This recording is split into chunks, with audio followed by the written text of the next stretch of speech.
निलेश सांबरेंचा उमेदवारी अर्ज दणक्यात दाखल। काँग्रेस आणि अपक्ष असे सांबरेंचे 2 उमेदवारी अर्ज।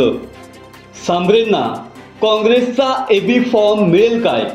भिवंडी लोकसभा मतदारसंघातील गुंता कायम। 23 भिवंडी लोकसभा मतदारसंघाकरिता अपक्ष म्हणून चर्चेत असणाऱ्या निलेश सांबरे यांचा उमेदवारी अर्ज जोरदार शक्तीप्रदर्शन करत भरला गेला। तथापि सांबरेंनी भरलेल्या 2 उमेदवारी अर्जांमुळे संभ्रम निर्माण झाला असून भिवंडी लोकसभा मतदारसंघातील चित्र कोडे निर्माण करणारे ठरले आहे। निलेश सांबरेंनी आज 2 अर्ज दाखल केले असून पैकी 1 अर्ज अपक्ष म्हणून तर 1 अर्ज काँग्रेसमधून दाखल केला आहे। सांबरेंचे जोरदार शक्ती प्रदर्शन काँग्रेसकडून उमेदवारी मिळवण्याकरता खेळली गेलेली अखेरची खेळी आहे।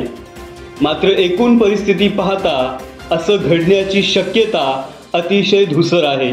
महाविकास आघाडीकडून काँग्रेस अलिप्त राहू शकत नाही हे एक कारण आणि सुरेश म्हात्रे यांची जाहीर झालेली उमेदवारी आणि त्यांनी सुरू केलेला प्रचार यावरून ते माघार घेतील असं वाटत नाही हे दुसरं कारण। जिजाऊ विकास पार्टीचे अध्यक्ष निलेश सांबरे यांनी आज आपला उमेदवारी अर्ज आई-वडील आणि हजारो समर्थकांच्या उपस्थितीत भिवंडी प्रांत कार्यालयात दाखल केला। इंडियन नॅशनल काँग्रेसच्या वतीने त्यांनी 1 अर्ज दाखल केला असला तरी अर्जासोबत एबी फॉर्म नसल्याने हा अर्ज आज घडीला अधिकृत म्हणता येणार नाही। छाननीपर्यंत एबी फॉर्म देण्याची मुदत असल्याने सांबरे जर काँग्रेसचा एबी फॉर्म मिळू शकले तर भिवंडी लोकसभा मतदारसंघात मोठी राजकीय उलथापालथ होऊ शकते। शहापूर, भिवंडी, मुरबाड, वाडा या तालुक्यातील सांबरे समर्थकांसह इतर पक्षातील पदाधिकाऱ्यांची उपस्थिती ठळकपणे जाणवत होती। याशिवाय वंचित बहुजन आघाडीचे अनेक पदाधिकारी आणि कार्यकर्ते अर्ज दाखल करण्यासाठी आवर्जून उपस्थित होते।